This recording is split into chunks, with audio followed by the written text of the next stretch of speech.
السلام علیکم ورحمت الله وبرکاتو. ګرانو محترمو دوستانو، په نننۍ ویډیو کې ډېر زیات خوندور اپلیکیشن در پیژنم.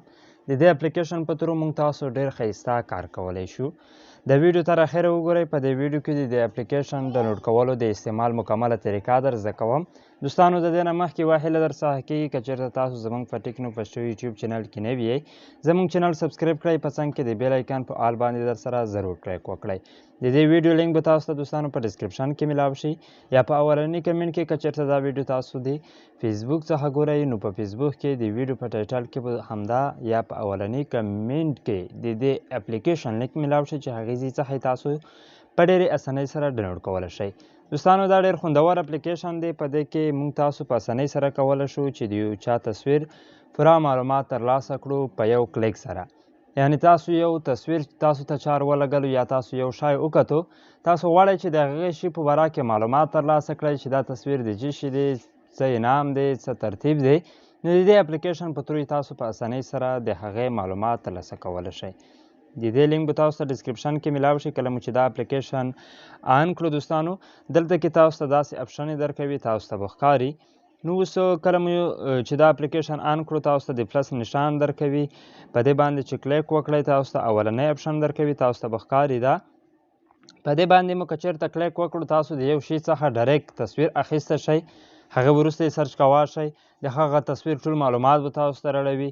که چېرته تاسو غواړئ چې ستاسو په موبایل ګیلري کې وي، د ګیلري نه یو تصویر سرچ وکړئ چې دا تصویر د څه شي ده، نو تاسو په دې دوهم اپشن باندې به کلیک وکړئ، تاسو ته به ښکاري.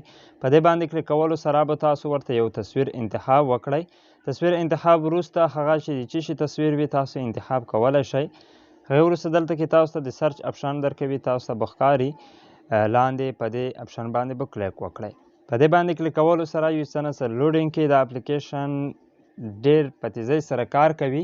د هغه تصویر ټول معلومات به تاسو سره وړوي چې په کوم ویبسایټ کې په هغې تصویر باندې معلومات وي، یا چېرته دا تصویر په فیسبوک کې استعمال شوی وي، یا په یوټیوب کې، یا په بل کوم ځای کې چې په انټرنیټ کې دا تصویر وي، د هغه تصویر معلومات به تاسو سره وړوي چې دا تصویر مثلا داسې دی لکه څنګه چې موږ تاسو یو تصویر سرچ کړو. دلته کې ګورئ د هغې ټول تصویران ښه موږ ته راوړول. د هغې تصویر کوم ویبسایټ چې په هغې تصویر پسې څومره معلومات لیکلي وي، هغه تاسو په اسانۍ سره کتلی شئ. لکه څرنګه چې دلته کې تاسو ته ډېر زیات هغه ښکاري دوستانو، ډېرې زیاتې ویبسایټې ښکاري. هغې په تور بیا تاسو د هغې ټول معلومات کتلی شئ.